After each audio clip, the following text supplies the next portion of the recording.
Здравейте, момичета и момчета!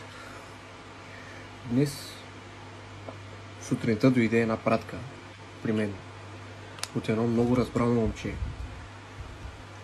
Казва се Иван, което се занимава с софтуерни и хардуерни проблеми с машини, било то ремонти, изкупуване на части и изкупяване на нови конфигурации. Искам само да отбележа, че Ванката отдели супер много време, за да ме изчака, за което съм тяцки много благодарен. И ако не беше ти в момента, това нещо нямаше да го има. И за тия пари съм много повече доволен, отколкото ако си го бях взел от OLX.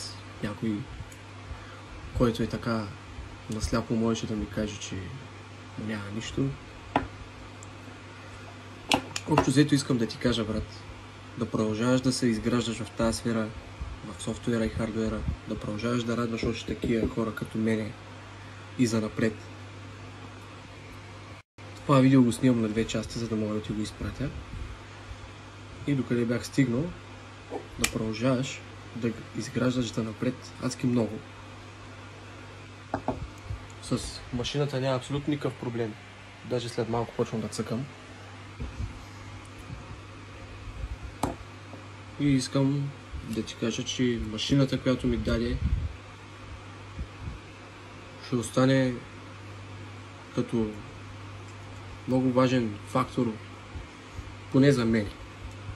Защото ти отдели от времето си да ме изчакаш и въпреки това си удържа на думата, имаше ми доверие и за това, което си написахме с тебе. Благодаря наистина много за доверието. По принцип, аз не се доверявам бързо на хората, но ти беше да разбран човек и затова в момента сме тук и можем да правим това, което ни харесва, да се забавляваме благодарение на теб. Благодаря ти много, Ванка. Благодаря много за доверието, Ватко. Както виждаш, вече имам търговски вид. Малко по-добре съм. Направих машината след тотал щетата, която се случи. И имам и колега. Милата не ме е оставила. Наскоро и правиха операция.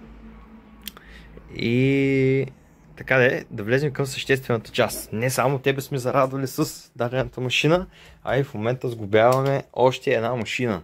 Тези 2 кутии чакат, трета има на изходно положение.